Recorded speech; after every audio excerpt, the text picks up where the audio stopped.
ఈ video last దాకా చూడండి, సబ్స్క్రైబ్ చేయండి. వినాయక చవితి వస్తుంది కాబట్టి వినాయక చవితి రోజు మనము మట్టి, ఎర్రమట్టి కానీ, రాగడి మట్టి కానీ, బంకమట్టి కానీ తెచ్చుకొని వినాయకులను చేసుకుంటే చాలా మంచిది.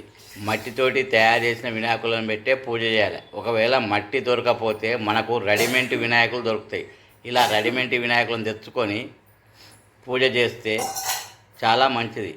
మనము వినాయక చవితి పూజలు అయిన తర్వాత వీటిని నీటిలో నిమజ్జనం చేస్తే జల్దీ కరుగుతాయి.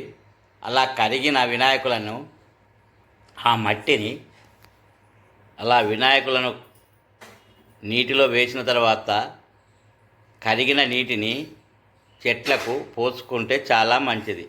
ఇలా వినాయక చవితికి ఇలా చేయడం వల్ల అన్నీ మంచి జరుగుతాయి.